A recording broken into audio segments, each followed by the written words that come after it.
ব্যক্তি থেকে পরিবার, সমাজ থেকে রাষ্ট্র, দেশ থেকে বিশ্ব সবকিছু চালিকাই রাজনীতি। তাই রাজনীতি 10 দিক নিয়ে রাজকাহন নিবেদন করছে জি25 ইস্পাত।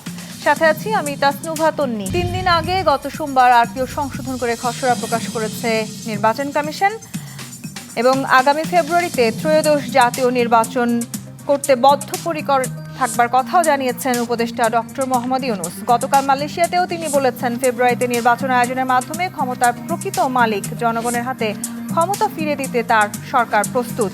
ফেব্রুয়ারিতে নির্বাচন আয়োজনে বিএনপি, জামায়াত এবং এনসিপি সহ বেশিরভাগ দল এর আগে অনাপত্তি প্রকাশ করলেও গতকাল হঠাৎ করে এনসিপির মুখ্য সমন্বয়ক নাসির উদ্দিন পাটোয়ারি বলেছেন, প্রধান উপদেষ্টা ঘোষিত সময়ে ফেব্রুয়ারিতে কোনো জাতীয় নির্বাচন হবে না।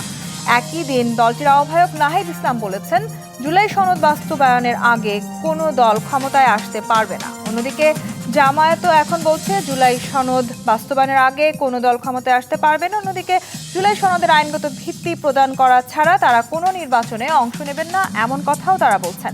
বিদেশি ডিজাইনে নির্বাচন আয়োজন না করতে সরকারকে হুঁশিয়ারি দিয়ে আরও বলা হয়েছে, দেশকে আরেকটি 1/11 দিকে ঠেলে না দিতে। এসব বক্তব্যের মধ্য দিয়ে স্বৈরাচারের পদধ্বনি শোনা যাচ্ছে মন্তব্য করে আজ বিএনপির স্থায়ী কমিটির সদস্য এজেড-এম জাহিদ হোসেন বলেছেন, ধমক দিয়ে নির্বাচন দাবিয়ে রাখা যাবে না। তবে এনসিপির শীর্ষ নেতাদের পাশাপাশি জামায়াতের হুঁশিয়ারির পর রাজনৈতিক অঙ্গন থেকে শুরু করে একেবারে সর্বত্র শঙ্কা বিরাজ করছে, ফেব্রুয়ারিতে আদৌ নির্বাচন হবে কি না। অনেক অভিযোগ করছেন, জাতীয় নির্বাচনের আগে ডাকসু, চাকসু এবং জাকসু রাকসু নির্বাচনে অশান্ত পরিবেশ তৈরি করে ত্রয়োদশ নির্বাচন বানচালের অপচেষ্টা হতে পারে। এসব নিয়ে আলোচনায় আজ রাজকাহন স্টুডিওতে আছেন বিএনপির জাতীয় নির্বাহী কমিটির সহ সম্পাদক মুস্তাফিজুর রহমান বাবুল, জাতীয় নাগরিক পার্টি যুগ্ম সদস্য সচিব মোহাম্মদ মিরাজ মিয়া এবং বাংলাদেশ এলডিপির চেয়ারম্যান ও 12 দলীয় জোটের মুখপাত্র শাহাদাত হোসেন সেলিম। স্বাগত জানাচ্ছি আজকের রাজকাহনে। মিরাজ, আপনাকে দিয়ে শুরু করতে চাই।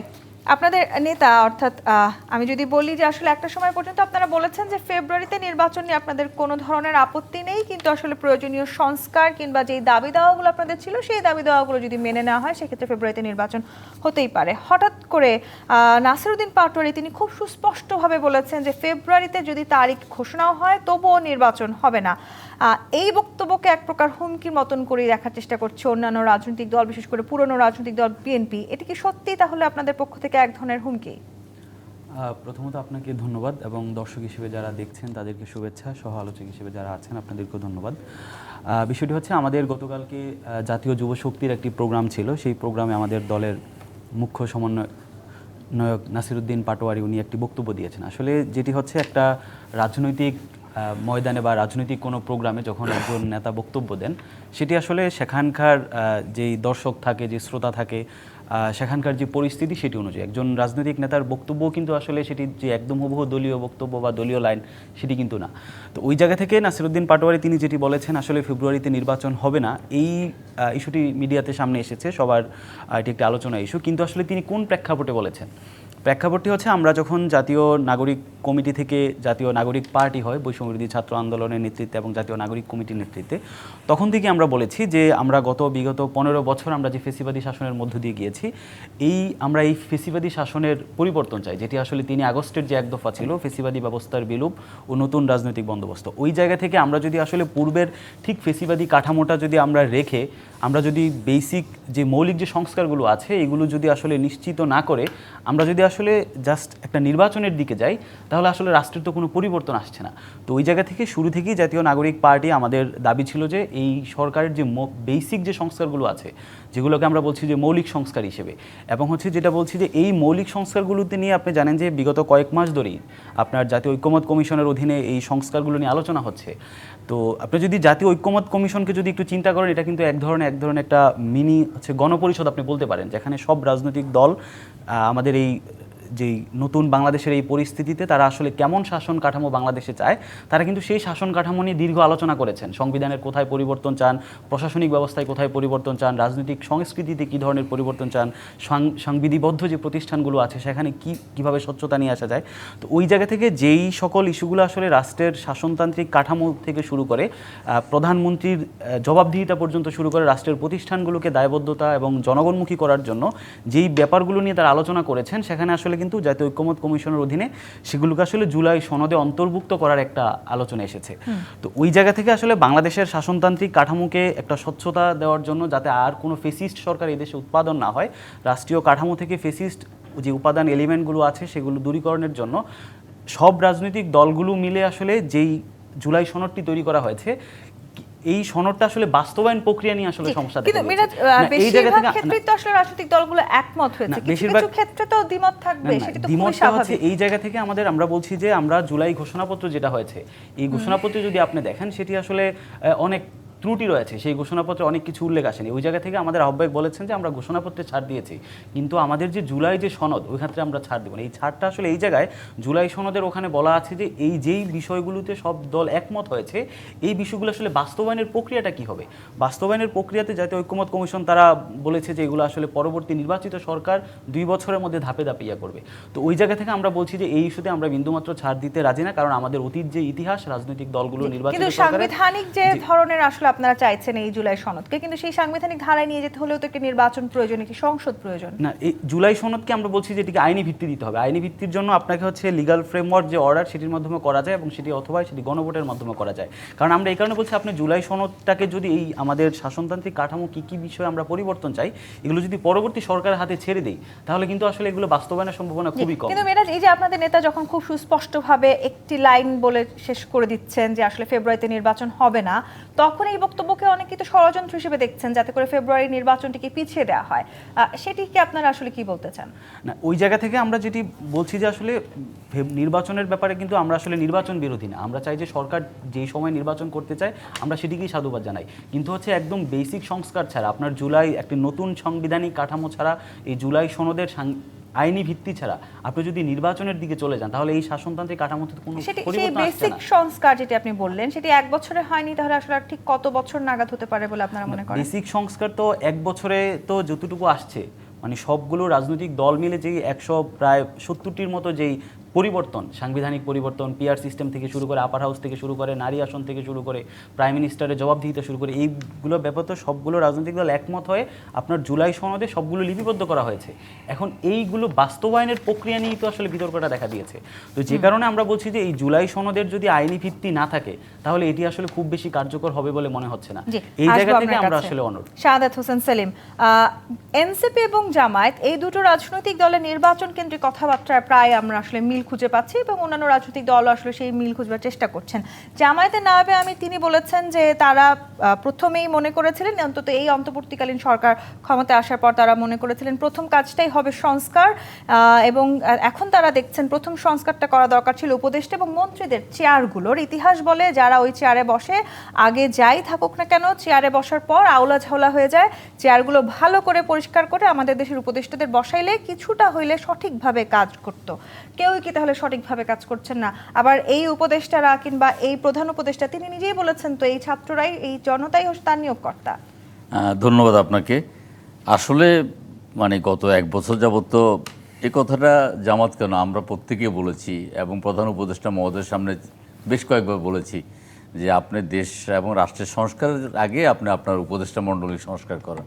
কারণ আপনি এমন কিছু উপদেষ্টা নিয়োগ করেছেন যেটা আসলে আপনার জুলাই আগস্টের স্পিরিটের সাথে যায় না, এবং যারা আপনার দেশ নিয়ে চিন্তাভাবনা করে না, এবং যাদের দেশ নিয়ে চিন্তাভাবনা করার মতো যোগ্যতাও নেই, আপনার কোনো সংস্কার অথবা কোনো পরিবর্তনের কোনো আপনার তার করতে হবে না। তো এটা উনি করেন নাই, এখন শেষ সময়ে এসে করবেন, মানে সেটাও তো বলা যায় না। গত মাসে 24 তারিখে যখন দেখা হয়েছে, তখনও বলেছি আমরা 12টা রাজনৈতিক দলের 12 জন নেতা বক্তব্য রেখেছি, সেখানে বলেছি যে এখনও সময় আছে, আপনি উপদেষ্টা মণ্ডলী একটা সংস্কার করেন, আপনার বেশ কিছু উপদেষ্টা আপনার জনমানসে। আবার তিনি এটিও বলেছেন যে জামায়াত যদি আসে কিংবা জামায়াতের নায়েবের আমিরকেও যদি আসলে এই দায়িত্ব দেওয়া হয়, সংস্কার করতে 1 সপ্তাহ লাগবে। না, এটা আবার অনেক একটু বেশি বলতেছে। বাংলাদেশের মতো একটা মানে বহু বিভক্ত একটা মানে জনগোষ্ঠীকে 7 দিনের মধ্যে সব কিছু করে ফেলবে সেটা না। তবে আপনার উপদেষ্টা মণ্ডলী অথবা প্রধান উপদেষ্টা আমাদেরকে হতাশ করেছেন। তিনি আপনার কোনো ক্ষেত্রেই সাফল্যের তেমন কোনো চিহ্ন রেখে যেতে পারেন নাই, অথবা সাফল্যের সোপানে দেশটাকে আপনারা উঠিয়ে দিয়েছেন, এই কথা বলার কোনো উপায় নেই। যে কারণে আমরা সবসময় বলেছি একটা নির্বাচিত সরকার ছাড়া আপনার দেশের সার্বিক সংকটের সমাধান করা যাবে না। আজকেও আপনি একটু আগে আপনাদের হেডলাইনের মধ্যে আছে যে বিদেশি বিনিয়োগকারীরা বলেছে যে দেশের স্থিতিশীলতা না হলে বিনিয়োগটা হবে না, সেটা আমরাও মনে করি। এবং স্থিতিশীলতা আনতে হলে একটা নির্বাচনের দরকার, এবং সেই নির্বাচনটা ফেব্রুয়ারিতে হবে। এই ব্যাপারে আমরা ডিসেম্বরে চেয়েছিলাম, ডিসেম্বর আগেও চেয়েছিলাম, কিন্তু ফেব্রুয়ারিতে নির্বাচন হবে এটা প্রধান উপদেষ্টার মহোদয় থেকে নিশ্চিত করা গেছে। তারপরে বিভিন্ন রাজনৈতিক দলগুলো তাকে স্বাগত জানিয়েছে, আপনার নির্বাচন কমিশনের প্রস্তুতি নিচ্ছে। এই সময় আপনার জনৈক নাসিরুদ্দিন পাটোয়ারি কি বললেন অথবা জামাতের আমির কি বললেন, এটা জনগণের কাছে ধর্তব্যের বিষয় নয়। আর এখানে আপনার এনসিপি আপনার বাংলাদেশের রাজনীতিতে সেইভাবে নিজেদেরকে প্রাসঙ্গিক করতে পারেন নাই। আর আপনার ধরেন যে কোনো সংস্কার বলেন আর আপনার যে কোনো পরিবর্তন বলেন, সেটা তো একটা আইনি কাঠামো দেওয়ার ব্যাপারে যে কথাগুলো উঠছে, সেটা তো ব্যাপারে আমাদের কোনো দ্বিমত নাই। আমরা আপনার আইনি কাঠামো দেওয়ার ব্যাপারে চিন্তাভাবনা করছি। আপনার যে ঐক্যমত্য কমিশন আছেন তারাও বিশেষজ্ঞদের সাথে কথা বলেছেন। এখন আপনি দেখেন 166টা প্রশ্ন আমাদের সামনে এসছে, তার মধ্যে 30টার মতো একদম এটাকে বাদ দিয়ে দেওয়া হয়েছে। এটা নিয়ে কোনো আলোচনার বিষয়বস্তু না, কারণ অধিকাংশ রাজনৈতিক দলগুলো 30টার সাথে একমত হন নাই।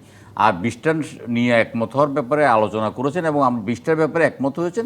তার মধ্যে কয়েকটা ক্ষেত্রে হয়তো কেউ কেউ দ্বিমত পোষণ করেছেন, বড় রাজনৈতিক দলগুলো দ্বিমত পোষণ করেছেন, ছোট রাজনৈতিকগুলো দ্বিমত পোষণ করেছেন। তাকেও আর একটু কমিয়ে আনা যায় কিনা সেভাবে চেষ্টা চলছে। অর্থাৎ আমরা একটা ঐক্যবদ্ধভাবে কিন্তু আমরা আলাপ আলোচনার ভিত্তিতে কিন্তু জুলাই ঘোষণাটা দিতে পেরেছি। আবার কিছু কিছু ইস্যুতে এনসিপি কিংবা জামায়াত ছাড় দিতে একেবারেই নারাজ, বিশেষ করে জুলাই সনদের মতন ইস্যু, পিআর এর ইস্যু, এই ইস্যুগুলো নিয়ে তাহলে আসলে দেখুন, এখানে আপনি গণতন্ত্র মানলে তো আপনাকে বেশিরভাগ মতামতকেই প্রাধান্য দিতে হবে। আপনার ইয়েতে ঐক্যমত্য কমিশনে 32টা রাজনৈতিক দলকে একসাথ করলেও বিএনপি সমান হবে না, 31টাকে একসাথ করলেও। কিন্তু তারপরও কিন্তু আপনার এখানে বিএনপিও আপনার একটা মতামত দিয়েছে, একদম অনুপরমাণু সদৃশ্য রাজনৈতিক দলগুলো একটা মতামত দিয়েছে। কারোর মতামতটাকে উপেক্ষা করা হয়নি। প্রত্যেকেই গণতান্ত্রিক অধিকার আছে কথা বলার, কিন্তু সেই কথাটা বলতে হবে তো বাস্তবসম্মতভাবে। আমরা সবাই উন্মুখ হয়ে আছি একটা নির্বাচন করার জন্য। নির্বাচনের বিকল্প তো কিছু নাই। আমরা শেখ হাসিনা নির্বাচন দেন নাই বলেই তো আমরা রাজপথে 15 বছর পর্যন্ত ছিলাম। শেখ হাসিনা নির্বাচন দেননি বলেই তো আপনার মানুষ তার ওর ক্ষুব্ধ ছিল। তাকে বিতাড়িত করে আরেকটি নির্বাচিত সরকার প্রতিষ্ঠা করাই তো আমাদের জন আকাঙ্ক্ষা। তো সেখান থেকে তো বাদ সাদার কিছু নেই। এখানে ফেব্রুয়ারিতে নির্বাচন হবে না বলে হুমকি ধামকি এগুলো কোনো কাজের না। যেটা বললেন আমার সহ আলোচক, যে আসলে একটা আলোচনার মধ্যে অনেক আলোচনার প্রেক্ষিতে একটা কথা যখন আসে আপনার টিভিতে কিন্তু পেপার মিডিয়াতে সেটাই হাইলাইট করে, এবং এই জিনিসটা আমি দেখছি না, এটা একটা রোগে আক্রান্ত হয়ে গেছে। যেমন আপনার বদিউল আলম মজুমদার সাহেব সাংবাদিক সম্মেলনে বলেছেন যে 71% জনগণ সংসদের উচ্চকক্ষে পিআর পদ্ধতি চায়, এবং প্রত্যেকটা পত্রিকা, একটা পত্রিকাকে আমি দেখি নাই এই শব্দটা ইউজ করতে হেডিংয়ের মধ্যে, যে আপনার উচ্চকক্ষে পিআর পদ্ধতিতে চায়। প্রত্যেকে বলেছে যে 71% মানুষ পিআর চায়। তো এই যে একটা মিডিয়া সন্ত্রাস চলতেছে, এই ব্যাপারেও কিন্তু আমাদেরকে যথেষ্ট সচেতন হতে হবে। এবং আমার মনে হচ্ছে যে সব কিছুর এগুলোকে দূরত্বটাকে কমিয়ে এনে নির্বাচনের পথে তো ট্রেনটা চালু হয়ে গেছে। নানানভাবে ষড়যন্ত্রের আভাস আমরা খুঁজে পাচ্ছি। মোস্তাফিজুর রহমান বাবুল, এই যে আসলে এনসিপি নেতারা যেটি বলছেন যে তারা আসলে সংস্কার আগে দেখতে চান এবং পার্লামেন্টে গিয়ে আসলে সংস্কার হবে, সেই সব কিছুকে তারা বিশ্বাস করতে পারছেন না, সেখানে আস্থা রাখতে পারছেন না। জামায়াত নেতাও বলেছেন, আমাদের বন্ধুরা বিএনপিকে উদ্দেশ্য করে তিনি বলেছেন আমরা পার্লামেন্টে গিয়ে সংস্কার করব, এসব দাবি মেনে নেব, এসব কথা বলছেন। আপনারা যদি পার্লামেন্টে গিয়ে এসব মেনে নেন বা বাস্তবায়ন করেন তাহলে এখন মানতে অসুবিধা কি? এর মানে ডাল মে কুছ কালা হ্যাঁ, আসলেই কি? না, বিশ্বাস তো আপনার রাখতেই হবে, এবং পারস্পরিক বিশ্বাস আস্থার জায়গাটা এটাকে আপনার রাখতে হবে।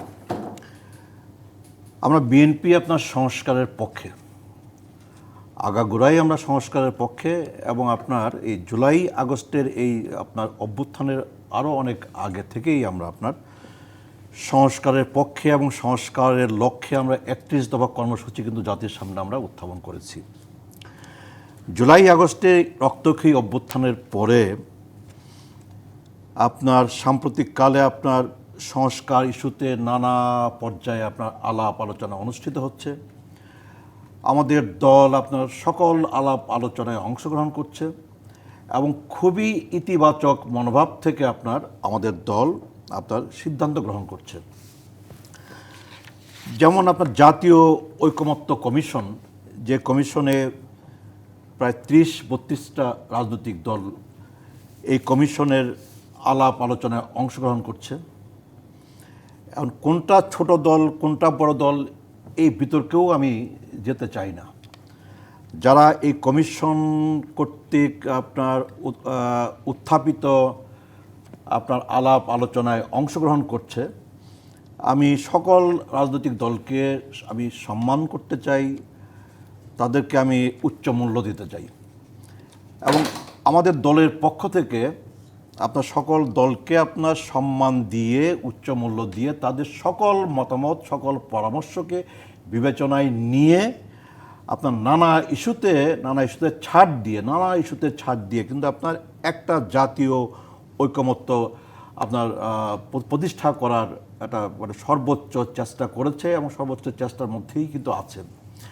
যেমন ধরেন আপনার সংস্কার ইস্যুতে প্রথম পর্বে আপনার 165টা ইস্যুর মধ্যে 62টা ইস্যুতে তো আপনার ঐকমত্য আমরা প্রতিষ্ঠিত দেখেছি হয়েছে। বিএনপি বেশিরভাগ ইস্যুতেই ছাড় আবার দিয়েছে, কিন্তু দ্বিতীয় পর্বে আমি একটু বলি, দ্বিতীয় পর্বে আপনার 20টি সাংবিধানিক ইস্যুতে 11টি ইস্যুতে কিন্তু আপনার একটা জাতীয় ঐকমত্য প্রতিষ্ঠিত হয়েছে। বাকি 9টি ইস্যুতে আপনার মানে এটা পক্ষে বিপক্ষে মত আছে এবং আপনার নোট অফ ডিসেন্ট সহ আপনার বাকি 9টা ইস্যু কিন্তু সেটেল করা হয়েছে। জি, এই যে ছাড় দিচ্ছে বিএনপি, সেই জায়গাগুলো তো সবাই বলার চেষ্টা করছে, কিন্তু অনেকেই বিশেষ করে জামাত কিংবা এনসিপি তারা মনে করছেন যে ফেব্রুয়ারিতে নির্বাচন ঠেকানোর জন্য আসলে লন্ডন বৈঠক এক ধরনের বেশি বড় ধরনের আসলে প্রভাব বিস্তার করছে। লন্ডন বৈঠকের পর থেকেই আসলে সংঘাত, রক্তপাত, ষড়যন্ত্র এসব শুরু হয়েছে বলেও অনেক রাজনৈতিক বিশ্লেষক মনে করছেন, তাই কি? না, জামাতের পক্ষ থেকে কিন্তু আপনার বলা হয়েছিল যে আগামী আপনার রোজার আগে জাতীয় সংসদের নির্বাচন হতে পারে, লন্ডন বৈঠকের আগেই বলা হয়েছিল আর কি। আর লন্ডন বৈঠক নিয়ে তো জামাত আপনার বিরূপ মন্তব্য করে নাই। জামাত আপনার বিরূপ মন্তব্য করেছে, সম্ভবত এনসিপিও বিরূপ মন্তব্য করেছে যে লন্ডন বৈঠকে বসে কেন আপনার যুক্ত বিবৃতিতে আগামী ফেব্রুয়ারির শুরুতে রোজার আগে জাতীয় সংসদের নির্বাচন অনুষ্ঠিত হতে পারে এই বিবৃতি কেন প্রদান করা হলো আর কি। ওই বিবৃতিতে আপনি খেয়াল করবেন, ওই বিবৃতিতে বলা হয়েছিল যদি আপনার প্রস্তুতি সম্পন্ন হয়, যদি প্রয়োজনীয় সংস্কার আপনার প্রয়োজনীয় বিচারিক আপনার প্রক্রিয়ায় অগ্রগতি সাধিত হয় এবং সেই আপনার শর্ত পূরণ সাপেক্ষে আগামী ফেব্রুয়ারি শুরুতে রোজার আগে জাতীয় সংসদের নির্বাচন অনুষ্ঠিত হতে পারে, সেটা লন্ডন বৈঠকের যুক্ত বিবৃতিতে বলা হয়েছিল। আর আমাদের আপনার বাংলাদেশে গত কুরবানি ঈদের আগে আমাদের অন্তর্বর্তী সরকারের প্রধান উনি জাতির উদ্দেশ্যে ভাষণ দিয়ে বলেছিলেন যে এপ্রিলে জাতীয় সংসদের নির্বাচন অনুষ্ঠিত হবে আর কি। আমরা বিএনপি কিন্তু বলেছিলাম শুরুতে যে ডিসেম্বরের মধ্যেই জাতীয় সংসদের নির্বাচনটা অনুষ্ঠিত হওয়া উচিত শীতকালে। আমরা লন্ডন বৈঠকে গিয়ে আপনার আমাদের দলের অ্যাক্টিং চেয়ারম্যান জনাব তারেক রহমানের সাথে অন্তর্বর্তী সরকার প্রধান ডক্টর মোহাম্মদ ইউনূসের যে বৈঠক, সেই বৈঠকে গিয়ে কিন্তু আপনার আমাদের দলের পক্ষ থেকে কিন্তু বলা হলো ডিসেম্বরের মধ্যে সম্ভবপর না হলে অন্তত ফেব্রুয়ারিতে রোজার আগে যেন জাতীয় সংসদ নির্বাচন অনুষ্ঠিত হয়। সেই ক্ষেত্রে আমরা বলেছিলাম যে আপনার রোজার মাসে কিংবা রোজার পরে আবহাওয়া বিবেচনায় নিয়ে এইচএসসি পরীক্ষা বিবেচনায় নিয়ে রোজার পরে কোনো অবস্থাতেই বাংলাদেশে নির্বাচন অনুষ্ঠিত হতে পারে না। কিন্তু আসলে আপনারা যে প্রশ্নটা আমি করেছিলাম, পার্লামেন্টে গিয়ে মেনে নিলে এখন মানতে অসুবিধা কি, সেটি কেন? আমি আসবো আপনার কাছে, বিরতির সময় হয়েছে। জিপি তিশপাতমিত রাজকাহন থেকে বিরতি নিয়ে ফিরছি, সাথেই থাকুন। জিপি তিশপাতমিত রাজকাহন দেখছেন। মুস্তাফিজুর রহমান বাবুল প্রশ্ন রেখে বিরতিতে গেছিলাম, আপনারা পার্লামেন্টে গিয়ে যদি সবকিছু মেনে নেন তাহলে এখন মানতে অসুবিধাটা কি? আপনার ঘোষণাপত্র 5 তারিখে আপনার জাতির সামনে উত্থাপন করা হয়েছে। জুলাই সনদের আপনার প্রস্তুতি আপনার প্রায় সম্পন্ন আর কি। তো জুলাই সনদটা চূড়ান্ত হয়ে গেলে আপনার এই জাতীয় ঐকমত্য কমিশনে অংশগ্রহণকারী সকল রাজনৈতিক দল এই সনদের আপনার স্বাক্ষর প্রদান করবে। তো ইতিমধ্যে আপনার এই জুলাই সনদের বাস্তবায়ন হবে কিভাবে এই নিয়ে কিন্তু আপনার আলোচনাও হবে সামনে। বিএনপি কিন্তু ইতিমধ্যে বলেছে যে জুলাই সনদের বাস্তবায়ন নিয়ে যে আলোচনা সামনে অনুষ্ঠিত হবে সেই আলোচনাতেও বিএনপি অংশগ্রহণ করবে আর কি। আমরা কিন্তু এই জায়গাটাতে 100% অনেস্ট, 100% সৎ। আমরা আপনার ইতিমধ্যে আপনার জাতীয় ঐকমত্য কমিশনে বসে আমরা আপনার যেসব ইস্যুতে আমরা জাতীয় ঐকমত্য আমরা তৈরি করেছি, আমরা চাই যে আপনার সেই সব ইস্যুর বাস্তবায়ন আমরা চাই।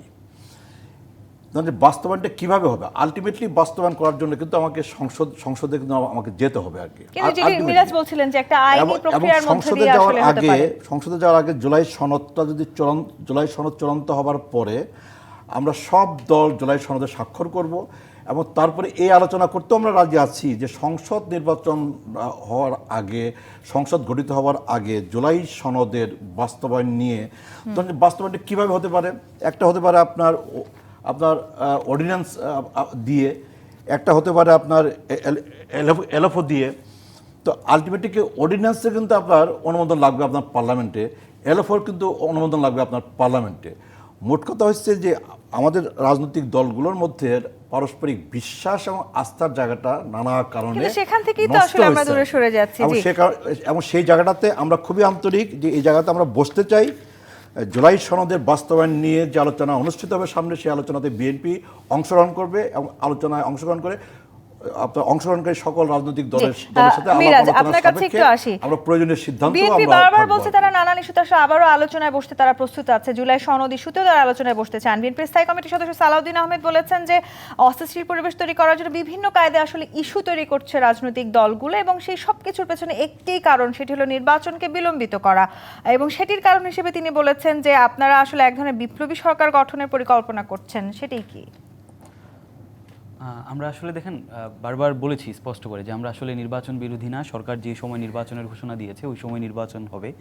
সমস্যা হচ্ছে সালাউদ্দিন আহমেদ বারবার যে কথাটি তিনি বলেন যে আসলে এই সংবিধান সংস্কার করা কিংবা হচ্ছে জুলাই সনদ বাস্তবায়ন করা, এগুলো আসলে জনগণের ভোটে নির্বাচিত প্রতিনিধিরা করবে।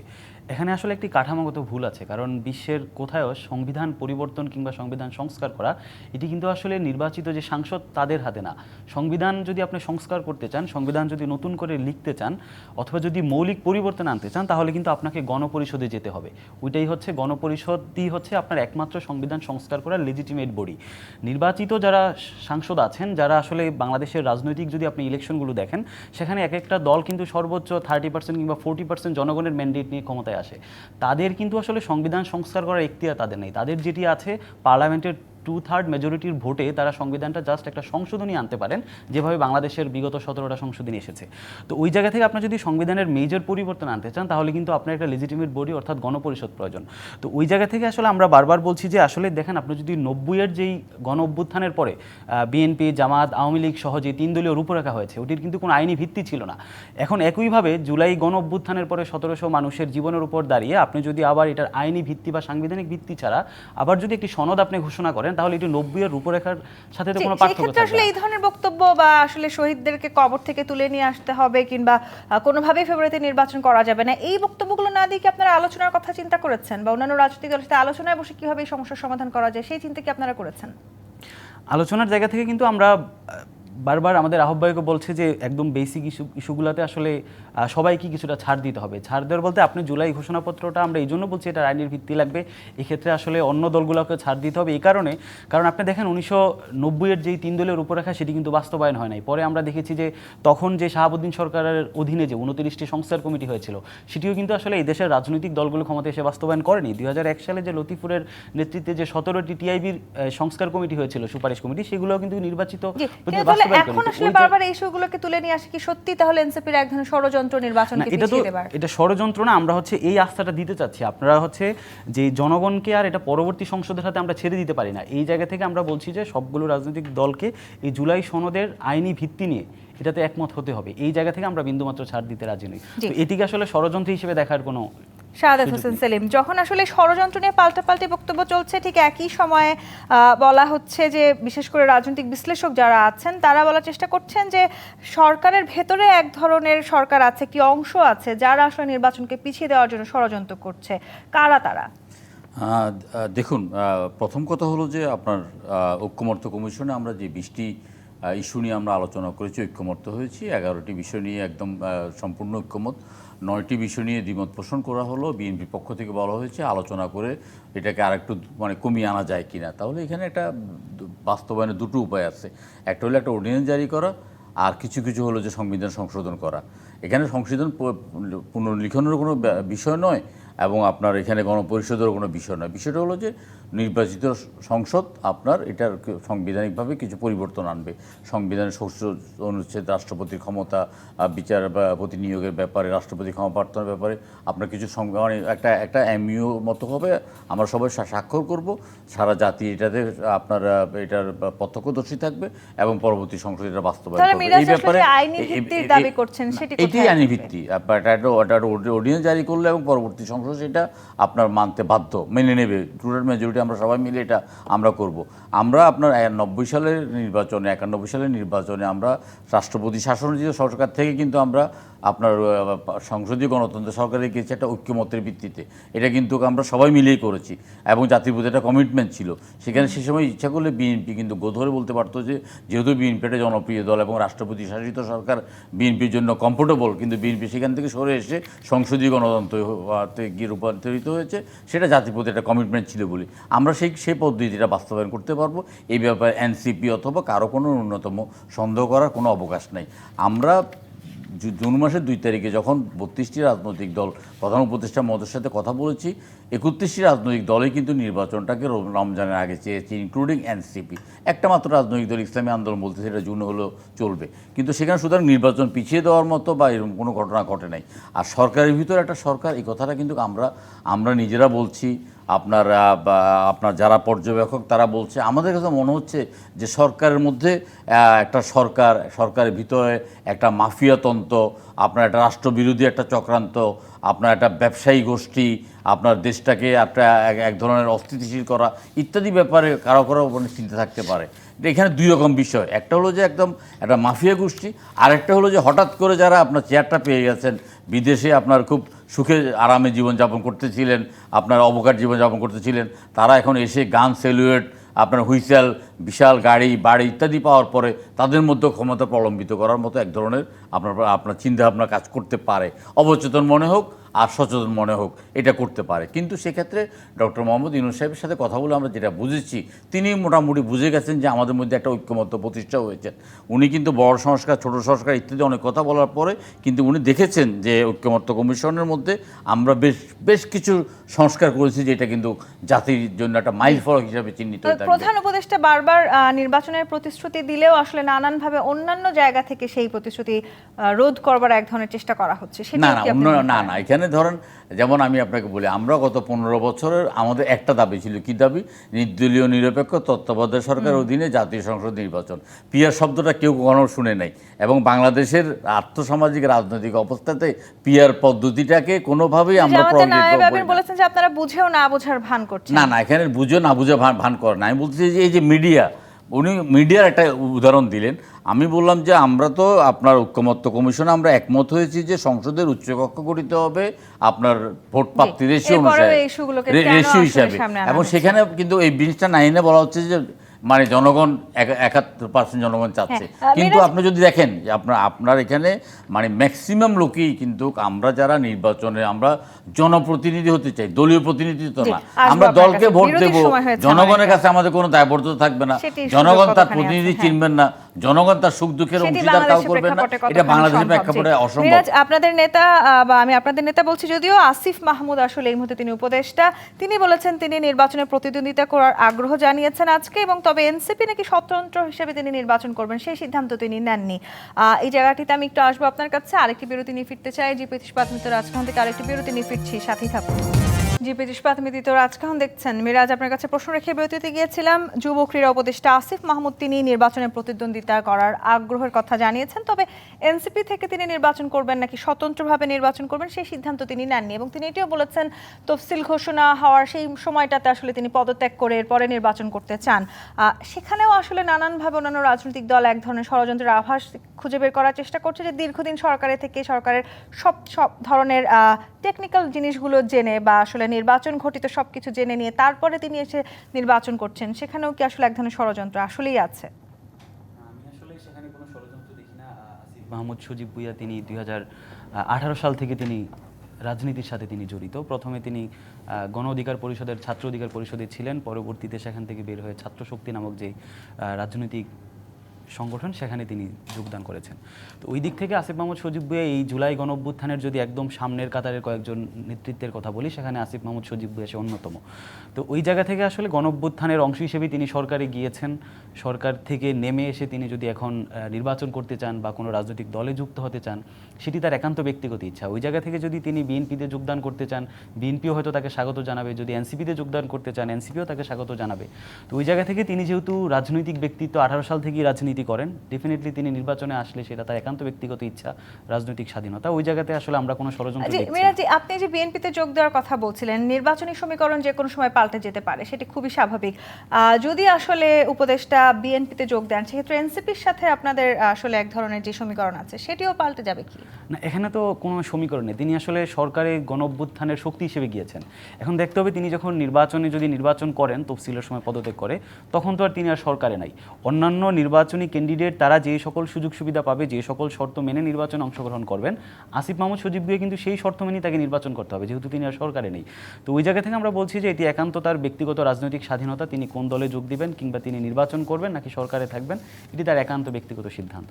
ওই জায়গা থেকে আসলে কোনো ষড়যন্ত্র নেই। এবং এই যে অভিযোগ বারবার এনসিপির বিরুদ্ধে আসছে যে আপনারা এক ধরনের বিপ্লবী সরকার গঠনের পরিকল্পনা করছেন এবং সে কারণে নানান রকমের অপ্রীতিকর ঘটনা ঘটিয়ে ফেব্রুয়ারি থেকে নির্বাচনকে দূরে সরিয়ে নিয়ে যাচ্ছেন, সেটাকে কিভাবে আপনারা ব্যাখ্যা করতে চান? না, আমরা আসলে কখনোই বলি নাই। বারবার বলছি যে আমরা আসলে ফেব্রুয়ারিতে নির্বাচন প্রধান উপদেষ্টা তিনি নির্বাচনের ব্যাপারে যথেষ্ট আন্তরিক। আমরাও রাজনৈতিক দল হিসেবে আমরা বলেছি আমরাও নির্বাচন চাই। তবে আমরা যে একদম বেসিক যে সংস্কারের কথা বলছি, জুলাই সনদের যে আইনি ভিত্তি বলছি, সেটিকে আসলে সেই ব্যাপারে আমরা আসলে কোনো ধরনের ছাড় দিতে রাজি নই, যেহেতু আমরা জুলাই ঘোষণাপত্রে ছাড় দিয়েছি। তো এই জায়গা থেকে আসলে আমরা কোনো ষড়যন্ত্র দেখছি না। আপনারা যদি ছাড় না দেন, তাহলে কি নির্বাচন ফেব্রুয়ারিতে হবে? ছাড় দেওয়া, এটি আসলে আমরা যেটি চাচ্ছি যে রাজনৈতিক দলগুলোকে আন্তরিক হওয়া উচিত। কারণ আমরা বলছি যে একটি 1-11 আভাস কিন্তু পাওয়া যাচ্ছে এখন এই মুহূর্তে রাজনৈতিক মাঠে। আসলে 3টি দল, বিএনপি তারা আসলে নির্বাচন চাচ্ছে, জামাত তাদের নিজস্ব যেই রাজনৈতিক এজেন্ডা আছে সেটির পিছনে আছে, তারা মুভমেন্ট করছে পিআর নিয়ে। এনসিপি বলছে যে তারা জুলাই সনদের আইনি ভিত্তি ছাড়া আসলে তারা জুলাই সনদে স্বাক্ষর করবেন। তো এখন জুলাই সনদে যদি স্বাক্ষর না হয়, পরবর্তীতে সেটি কোন দিকে যাবে আসলে একটি অনিশ্চিত। তো যে কারণে আমরা বলছি যে অন্যান্য রাজনৈতিক দলগুলোকেও ছাড় দিয়ে হলেও এই জুলাই সনদের আইনি ভিত্তিটা যেটা যেন দেয়, জনগণকে একটা আশ্বস্ত করে যে আসলে এই সনদের উপরই এনসিপি যেটি বলার চেষ্টা করছে যে অন্যান্য রাজনৈতিক দলগুলো এখনো পর্যন্ত যথেষ্ট আন্তরিক নয় ছাড় দেওয়ার ক্ষেত্রে, এবং সেটি কি তাহলে মূল কারণ? না, প্রত্যেকটা রাজনৈতিক দল অত্যন্ত আন্তরিক এবং এটার বাস্তবায়নের ব্যাপারে ঐক্যমত্য কমিশন অলরেডি বিশেষজ্ঞদের সাথে আলোচনা করেছে এবং আজকে সম্ভবত তারা আপনার জুলাই সনদটা বিভিন্ন রাজনৈতিক দলের কাছে প্রেরণ করেছে অথবা আগামীকালকে প্রেরণ করবে এবং সেখানে মানে আপনার খুব বেশি মতানৈক্য হবে বলে মনে হয় না এবং এটা বাস্তবায়ন প্রক্রিয়া নিয়ে কোনো মতানৈক্য হবে না। এখানে হয়তো ষড়যন্ত্রকারীরা, চক্রান্তকারীরা বিভিন্ন কথা বলতে পারে, কিন্তু আমি আশাবাদী যে এখানে এই ধরনের কোনো রকম ব্যর্থতা ঘটবে না। আর দ্বিতীয়ত যেটা হলো যে আমরা তো একটা নির্দলীয় নিরপেক্ষ তত্ত্বাবধায়ক সরকারের অধীনে নির্বাচনটা চাই। এখন আসিফ মাহমুদ সহ যারা নির্বাচন করতে চান তারা যদি একটা দিনও বেশি সরকারে থাকেন, এটা কিন্তু তো আপনার সরকারের আপনার যেই নিরপেক্ষতা এটা ক্ষুণ্ণ করবে, ডক্টর ইউনূসের আপনার ইমেজটাই ক্ষুণ্ণ করবে। আসিফ মাহমুদ সজীব ভুঁইয়াকে খুব সহজে সিদ্ধান্ত নিতে হবে। উনি সিদ্ধান্ত নিতে যদি মানে আমার যদ্দূর মনে হয় উনি প্রয়োজনে আগামীকালকেই চলে যাক সকালবেলা কক্সবাজারে সমুদ্রের ঢেউ দেখতে দেখতে উনি একটা সিদ্ধান্ত নিয়ে আসুক যে ওনার আদৌ একটা দিন বেশি আর উপদেষ্টা মণ্ডলীতে থাকা উচিত কিনা। উনি কোন দল থেকে নির্বাচন করবে সেটা পরের কথা, কিন্তু আমরা তত্ত্বাবধায়ক সরকারের মানে আমাদের অভ্যস্ত কি যে তত্ত্বাবধায়ক সরকারের কোনো উপদেষ্টা নির্বাচনে অংশগ্রহণ করবে না, এমনকি পরবর্তী 5 বছরের পর কোনো নির্বাচনে অংশগ্রহণ করবে না। সেই ক্ষেত্রে আপনার শিডিউল ঘোষণা পর্যন্ত তিনি তার নির্বাচনী এলাকায় তার দায়িত্ব পালন করবেন, সেখানে তিনি উন্নয়নের কাজ করবেন, তারপর ভোট করবেন। এটা তো জনগণের সাথে প্রতারণা, নিজের সাথে নিজের প্রতারণা। সেই জন্য বলতেছি ওনার সিদ্ধান্ত নিতে যদি হয় তাহলে নাসির পাটোয়ারির সাথে একটা কথা বলে কক্সবাজার থেকে ঘুরে আসুক, এসে উনি সিদ্ধান্ত নেয় যে ওনার আদৌ এই সরকারে আর একটা দিন থাকা উচিত কিনা। এবং আমি মনে করি যে ওনারা থাকলে সরকার বিতর্কিত হবে এবং নির্বাচন করাটা প্রত্যেকের ব্যক্তিগত ব্যাপার। এবং আমরা সবসময় বলি ভাবিয়া করিও কাজ, করিয়া ভাবিও না। ওনারা তাহলে আপনার উপদেষ্টা মণ্ডলীতে যাওয়ার কোনো দরকার ছিল না। ওনারা আপনার অভ্যুত্থানের প্রতিনিধি হিসাবে রাষ্ট্রকে মেরামত করার জন্য যথাযথ দায়িত্ব পালন করে একটা রাষ্ট্রীয় নির্বাচন করে একটা আপনার রাজনৈতিক দল হাতে ক্ষমতা প্রত্যাবর্তন করে নিজ ভবনে ফিরে যাওয়ার দরকার ছিল। কিন্তু গাছেরটাও খাবেন তলারটাও কুড়াবেন, এটা তো হয় না বাংলাদেশে। এখন এটাই সমস্যাটা এই জায়গায় হয়ে গেছে। কিন্তু এই এবং যে এই জন্যই আমরা যে মাঝে মাঝে নির্বাচন নিয়ে সংখ্যা প্রকাশ করি, জনগণ সংখ্যা প্রকাশ করে 1-11 বিভিন্ন রকম কথা, 1-11 প্রেক্ষাপট আর বর্তমান প্রেক্ষাপট সম্পূর্ণ ভিন্ন। হ্যাঁ, এখন কিন্তু এই যে আপনি বলছিলেন যে যারা আসলে ক্ষমতার স্বাদ গ্রহণ করছেন তারা নানানভাবে ক্ষমতার স্বাদ গ্রহণ করতে চাইছেন, মোস্তাফিজুর রহমান বাবু এই কারণেই তারা আসলে নির্বাচনকে পিছিয়ে দিতে চাইছেন, কিংবা আপনারা যে অভিযোগ করছেন যে ষড়যন্ত্র করে আসলে তারা নির্বাচনকে পিছিয়ে, তারা অভিযোগ করছেন যে 1-11-র মতন এক ধরনের ষড়যন্ত্রের আভাস তারা দেখতে পাচ্ছেন। তাহলে কোনটি আসলে কোন ষড়যন্ত্রটা হচ্ছে এই মুহূর্তে? না, প্রথমত হচ্ছে যে আপনার বাংলাদেশে আগামী ফেব্রুয়ারির শুরুতে নির্বাচনটা অনুষ্ঠিত হতেই হবে, এর কোনো বিকল্প আমি দেখি না। তো তার আগে আপনার প্রয়োজনীয় সংস্কারটাও আপনার এটা শেষ করতে হবে। আপনার জুলাই সনদে আপনার স্বাক্ষরটা আপনার লাগবে, এবং জুলাই সনদের বাস্তবায়নটা কিভাবে হবে সেই প্রশ্নেও একটা ঐকমত্য লাগবে আপনার। বাট তারপরেও হচ্ছে যে আপনার ফেব্রুয়ারিতে নির্বাচন অনুষ্ঠানের কোনো বিকল্প এটা নাই। কারণ বাংলাদেশের মানুষ আপনার বহু বছর ধরে তারা ভোট দিতে পারে না, ভোটাধিকার থেকে তারা বঞ্চিত, তাই তো? এবং রাষ্ট্র বাংলাদেশের মানুষের আপনার ভোটের অধিকার কেড়ে নিয়েছিল আর কি বিগত দিনে আর কি। তো সবচেয়ে বড় সংস্কার, সবচেয়ে বড় পরিবর্তনটা কিন্তু হচ্ছে যে মানুষের ভোটের অধিকারটা ফেরত দেওয়া আর কি। যে 15 বছর আমি মানুষকে ভোট দেওয়ার সুযোগ আমি দিই নাই, এই জুলাই আগস্টের অভ্যুত্থানের পরে এই ভোটের যে মালিক জনগণের যে মালিকানা আপনার ছিনতাই হয়ে গেছিল, রাষ্ট্র ছিনতাই করেছিল, সেই জনগণের সেই ভোটের মালিকানা আমি ফেরত দিলাম। জনগণ আপনার ভোট দিয়ে তার প্রতিনিধি সংসদে পাঠাবে, জনগণ ভোট দিয়ে স্থানীয় সরকারও পর্যায়ক্রমে তার প্রতিনিধি নির্বাচিত করবে আর কি। ফলে এইটা হচ্ছে খুব জরুরি। এখন আপনার ধরেন আপনার এই আগামী ফেব্রুয়ারির শুরুতে জাতীয় সংসদ নির্বাচন অনুষ্ঠানের প্রশ্নে, হ্যাঁ, সরকারের ভেতরে কেউ কেউ থাকতেই পারে, অনেকেই সন্দেহ করেন যে কেউ কেউ আছেন যারা আপনার নির্বাচনটা ফেব্রুয়ারির শুরুতে হোক সেটা চান না। আবার সরকারের বাইরে আপনার মাঠের রাজনীতিতে আমরা যারা আছি, আমাদের মধ্যেও কেউ কেউ আছে, কোনো কোনো রাজনৈতিক দল আছে, তারাও নানা ইস্যু, নানা অযৌক্তিক, অন্যায়, অপ্রাসঙ্গিক নানা ইস্যু উত্থাপন করে আপনার আগামী ফেব্রুয়ারির শুরুতে জাতীয় সংসদের বহুল কাঙ্ক্ষিত, বহুল প্রতীক্ষিত নির্বাচনটা অনুষ্ঠিত হোক, তারা সেটা চায় না। আবার 1-11-এর যে সংখ্যা সেটি কারা করছে তাহলে? তারা সেটা চায় না, এবং তারা আপনার 1-11-এর আলামতের আপনার কথা তারা বলছে ইত্যাদি ইত্যাদি। তো আমরা নিজেরা সজাগ আছি, আমরা নিজেরা দেশবাসীকে আপনার সজাগ থাকার জন্য বলবো, সতর্ক থাকার জন্য বলবো। একই সাথে আমরা সকল রাজনৈতিক দলকে আমরা বলবো যে আপনার সকল রাজনৈতিক দলকে আমরা বলবো যে আগামী ফেব্রুয়ারিতে একটা নির্বাচন অনুষ্ঠিত হোক, এবং সেই নির্বাচনে জনগণ ভোট কেন্দ্রে যাক, জনগণ ভোটের অধিকার ফেরত পাক, এবং জনগণ ভোট দিয়ে আপনার সংসদ করুক, এবং নির্বাচিত সরকার প্রতিষ্ঠিত হোক, নির্বাচিত সরকার দেশ পরিচালনা। ধন্যবাদ দর্শক, আজকের মতো বিদায় নিচ্ছি জিপি 30 রাজকাহন থেকে। ফিরবো আগামীকাল রাত 10টায় নতুন রাজকাহন নিয়ে। ডিবিসির সঙ্গে থাকুন।